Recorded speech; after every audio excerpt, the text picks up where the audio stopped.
প্রিয়ন্তীর মাথা ঝিঝি করে উঠল। ছি, লোকটা কি বলে এসব? মনে মনে নিজেকেই গালি ছড়ল এই যাত্রায়। ও করেছে এমন নির্লজ্জের মতো কাজ কেন?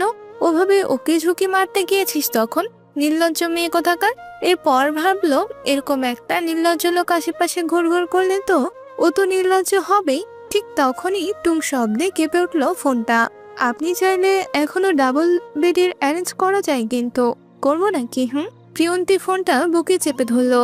গাল দুটো আগুনের মতো জ্বলছে। সিদ্ধান্ত নিল এই অসভ্য লোকটাকে আর এক সেকেন্ডও সহ্য করবে না ও। এখনই ব্লক করবে, আজীবনের জন্য ব্লক লিস্টে ঢুকিয়ে রাখবে বেটাকে। ফোনটা হাতে নিয়ে যখন তাসধীরের নামের ওপর আঙুলটা চেপে ধরলো, ঠিক তখনই ফোনটা বেজে উঠলো সশব্দে। হঠাৎ শব্দে চমকে উঠলো ও। স্ক্রিনে ভেসে উঠলো বান্ধবীর নাম। একটু বিরক্ত হয়ে কলটা রিসিভ করলো প্রিয়ন্তী। কিরে, কই আছিস? কতগুলো মেসেজ দিলাম, একটারও রিপ্লাই নেই। প্রিয়ন্তী ফোঁস করে নিঃশ্বাস ছাড়লো। বলল ধরে আসা কণ্ঠে, তোকে বললাম না সিলেট যাচ্ছি, বাসে আছি। ওমা, সত্যি সিলেট যাচ্ছিস? আমি তো ভাবছিলাম তুই যাবি না। ভাইয়াকে বলেছিলাম, মানেলি ভাইয়া। এই নিভি সাহেব কই রে? প্রিয়ন্তীর গলা ঠান্ডা হয়ে এলো তৎক্ষণাৎ। উত্তর করলো তেলে বেগুনে জ্বলে। কোথায় আবার? নিজের সিটে। আর তুই? আমার সিটে। এপাশ থেকে ছোট করে একটা হাসি শোনা গেল। পরিহাস করে বলে উঠলো মেয়েটা এবার। দেখছিস, আমি বললাম না ওই বেটা যাবেই। তুই তো বলেছিলি যাবে না। এখন বুঝছিস না লোকটাকে তোকে পছন্দ করে। প্রিয়ন্তী রেগে উঠলো ফুস করে। রেগে মেগে বলল, একদম ফালতু কথা বলবি না, মুড এমনিতে বিগড়ে আছে। এত হ্যান্ডসাম একটা লেফটেন্যান্ট কমান্ডার পাশে থাকতে তোর মুড খারাপ কেমনে হয় মাইয়া? এইবার তো আমারও তোকে সন্দেহ হচ্ছে। তুই আসলে মেয়ে মানুষ তো? এইসব ফাউল কথা বলার জন্য ফোন করেছিস? ফাউল না, ভালো কথা বলছি। ভেবে দেখ, লোকটা যদি তোকে পছন্দই না করতো তাহলে মেসেজগুলো কথা তোর ভাই ভাবিকে জানালো না কেন? প্রিয়ন্তী চুপ করে শুনলো শুধু, বলল না কিছুই। বুকের ভেতরটা কেমন করে উঠলো তখন। উপাস থেকে আবারও বলা হলো, মেয়ে আর কখন বুঝবি? লোকটা তো তোকে বারবার নিজের বাচ্চার মা বানাচ্ছে, নিজেকে তোর বাচ্চার বাবা বলে দাবি করছে।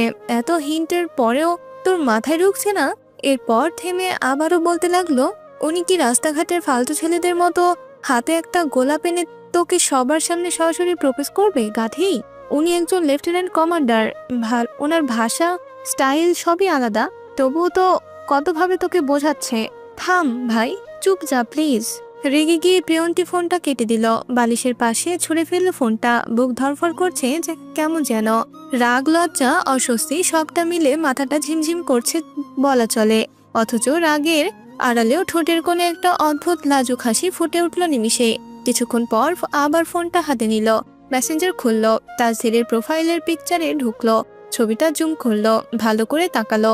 শক্ত চোয়াল, গম্ভীর এক জোড়া চোখ, আর নাকের ওপরে সেই কাটা দাগটা। হঠাৎ করে গাল দুটো নরম হয়ে উঠলো ওর। ফোনটা বুকে চেপে ধরলো প্রিয়ন্তী। এরপর চোখ বন্ধ করলো। রাত প্রায় 3টার কাছাকাছি। অন্ধকার ভেদ করে বাসটা এসে থামলো কুমিল্লার এক হাইওয়ে রেস্টুরেন্টের সামনে।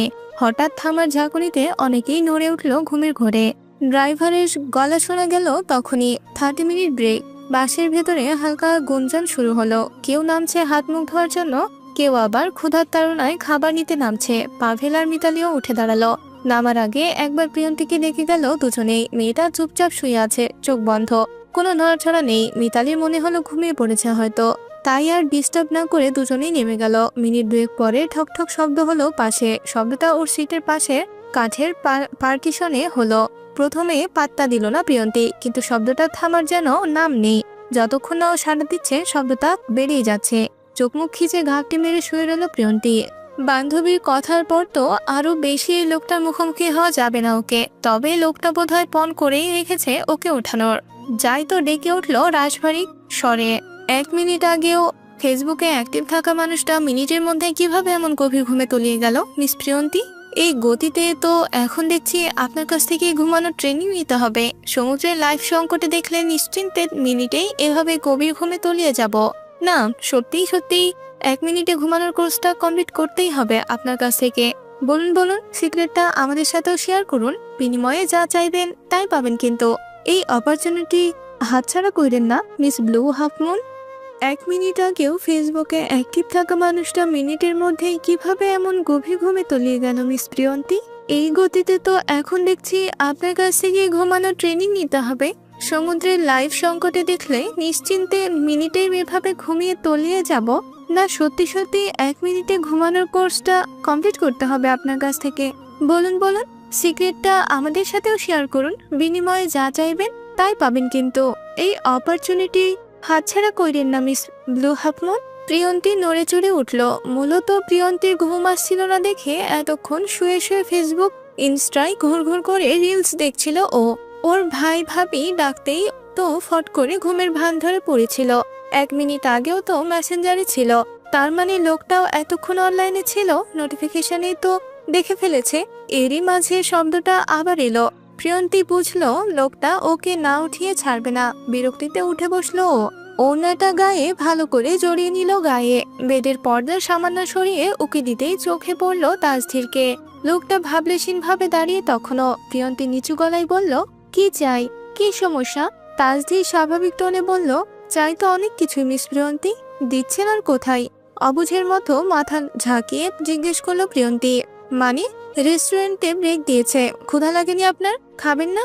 খাবো না দেখেই তো শুয়েছিলাম, উঠিনি। দেখেননি সেটা? Wrong answer. ঘুমাননি, বরং ঘুমানোর ভান ধরেছিলেন। প্রিয়ন্তী তেতে উঠল এবার, বলল চড়বড়ে হয়ে, আমি যাব না, আপনি যান। কেন, ক্ষুধা পাইনি? আজব, ক্ষুধা পেলে তো আমি নিজেই চলে যেতাম, আপনার অপেক্ষায় থাকতাম নাকি?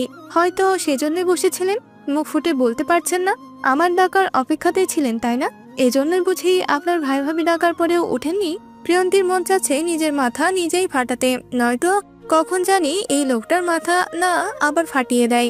নিজের বাড়ন্ত রাগকে খানিকটা প্রশমিত করে নরম গলায় বলল, আমি যাব না, আপনি যান প্লিজ।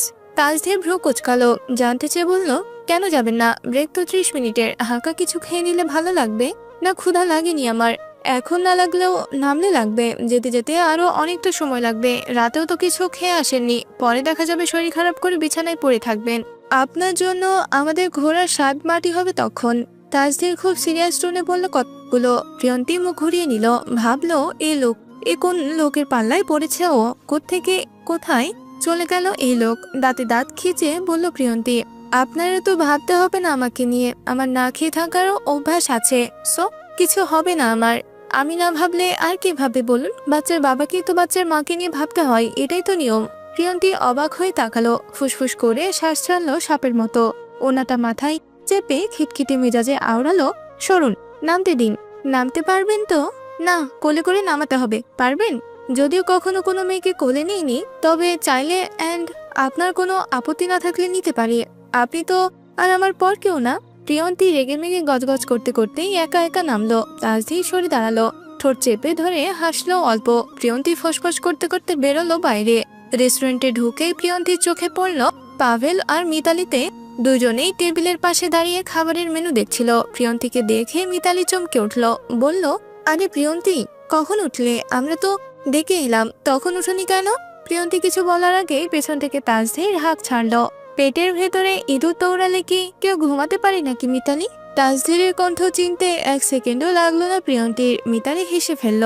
পাভেল ভ্রু তুলে তাকালো। সবাই হালকা পাতলা কিছু নিল। প্রিয়ন্তী বেশি খেলো না, একটা স্যুপ আর 1 কাপ চা খেলো শুধু।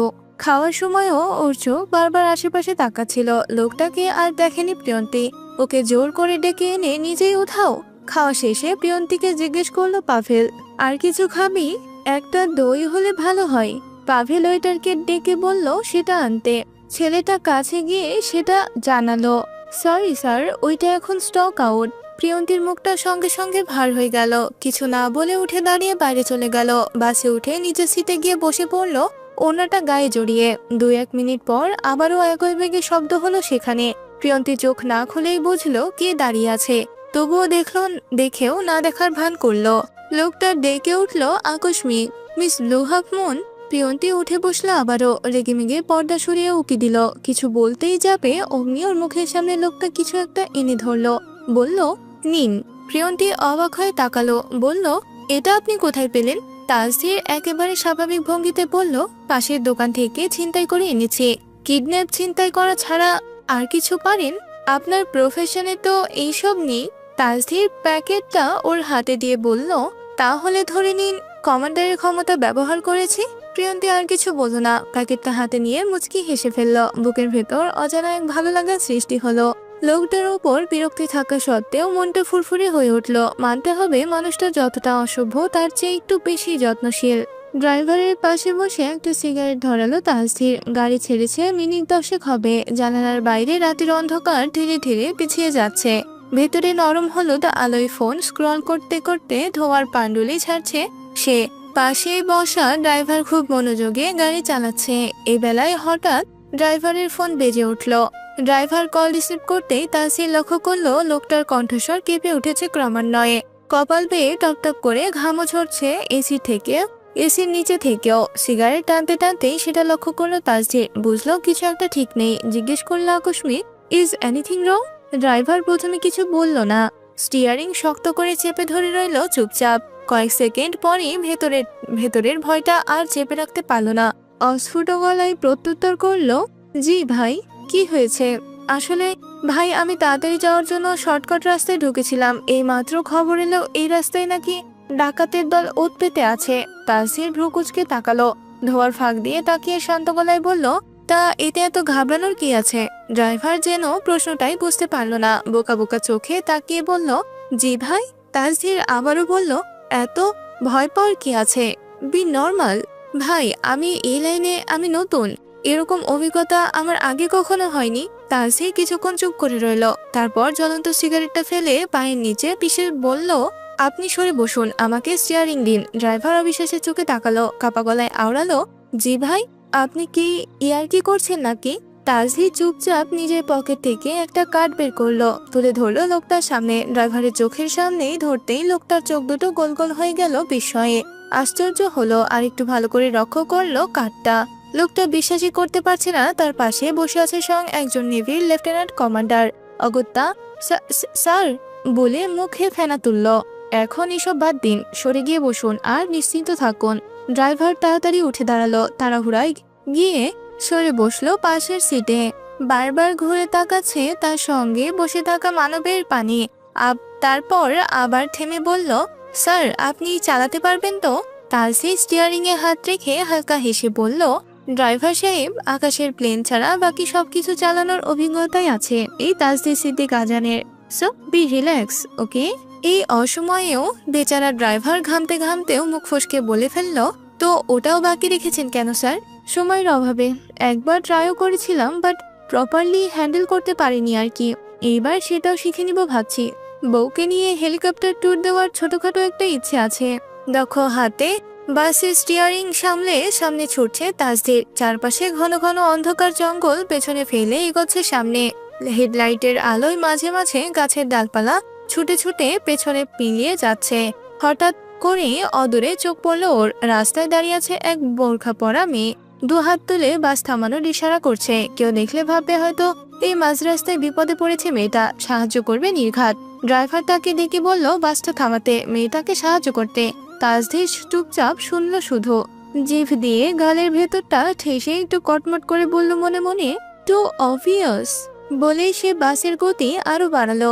বাস সোজা ওই মেয়েটার বরাবর ধেয়ে গেল। আর একটু হলে যেন উঠিয়ে দেবে মেয়েটার গায়ের উপর। ঠিক তখনই চ্যাট করে ব্রেক কষে বাসটা ঝাঁকুনি খেয়ে পাশ কাটিয়ে বেরিয়ে গেল পাশ ঘেঁষে।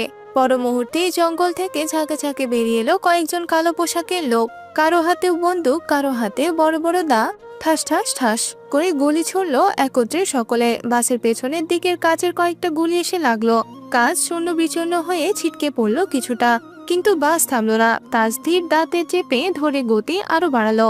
ঝড়ের মতো ছুটতে লাগলো বাসটা। ওদিকে ভিতরে ঘুম ভেঙে সবাই আতকে উঠলো ভয়ে, চেঁচিয়ে উঠলো আতঙ্কে। বাসের স্টাফ মাইকে বলল, সবাই প্লিজ শান্ত থাকবেন, কেউ হাইপার হবেন না। আমাদের বাসে আক্রমণ হয়েছিল, কিন্তু আমরা এখন সেফ আছি। এতেও কেউ দমলো না। আগে নেয় সবাই চেঁচিয়ে যাচ্ছে সমানে। আমাদের সঙ্গে আছে নেভির লেফটেন্যান্ট কমান্ডার সিদ্দিক আজান স্যার। উনি নিজেই গাড়ি চালিয়ে আমাদের নিরাপদে বের করে এনেছেন। আপনারা প্লিজ রিল্যাক্সে থাকুন, আমরা ইতিমধ্যে অনেক দূর চলে এসেছি। প্লিজ হাইপার হবেন না কেউ, সবাই নিজে নিজে জায়গায় গিয়ে বসুন। ভোরের আলো ফোটার সঙ্গে সঙ্গে বাস ঢুকলো সিলেটে। নির্দিষ্ট জায়গায় থামতেই সবাই একে একে নামতে লাগলো। পেছনের কাচের গুলির দাগ দেখে কেউ শিউরে উঠছে ভয়ে, কেউ আবার তাসজিরের দিকে তাকিয়ে বলছে, আল্লাহ তোমাকে আমাদের জন্য পাঠিয়েছিলেন বাবা। বুড়া মানুষরা মাথায় হাত বুলিয়ে দোয়া করে দিচ্ছেন মন ভরে। ইয়াং ছেলেরা মোবাইল বের করে সেলফিও তুলল তার সঙ্গে। এই সময় মিতালি প্রিয়ন্তীকে ডাকলো, এই ওঠো, নামবে না প্রিয়ন্তী? এই প্রিয়ন্তী, এই চলে এসেছি তো। ঘুম ঘুম চোখে ওড়না পেঁচিয়ে প্রিয়ন্তী নামলো। নামতে দেখলো সবাই গোল হয়ে একজনকে ঘিরে আছে, সেলফি তুলছে কেউ, কেউ আবার দোয়া বাহবা দিচ্ছে। প্রিয়ন্তীর মাথায় কিছুই ঢুকলো না। রাতারাতি লোকটা সবার চোখে হিরো হয়ে গেল কি করে? সে ফিসফিস করে ভাবির দিকে তাকিয়ে বলল, ভাবি, সবাই ডাকাত ডাকাত করছে কেন? মিতালি চোখ গোল গোল করে বলল, আল্লাহ, তুমি কোন দুনিয়াতে ছিলে প্রিয়ন্তী? রাতে তো আমাদের পাশে ডাকাত আক্রমণ করেছিল। কি বলছো, ডাকাত? এমা কখন? আল্লাহ, আমাকে ডাকনি কেন? এই সময় পেছন থেকে ভরাট গলায় ভেসে এলো পরিচিত পুরুষালী স্বর। এখন বুঝলাম ডাকাতরা আসলে কেন এসেছিল। ওরা তো আসলে আপনার জন্য এসেছিল মিস প্রিয়ন্তী। আপনাকে নিজেদের গ্রুপের সর্দার বানাতে চেয়েছিল বোধহয়। এত সুন্দর একজন বিআইন সাহেবাকে চোখের সামনে আমরা ডাকাতদের হাতে তুলে দিতে পারি বলেন? আহারে, বেচারাদের স্বপ্ন স্বপ্নই রয়ে গেল। আর আপনারও ডাকাতদের সর্দার হয়ে উঠল না আর। আফসোস।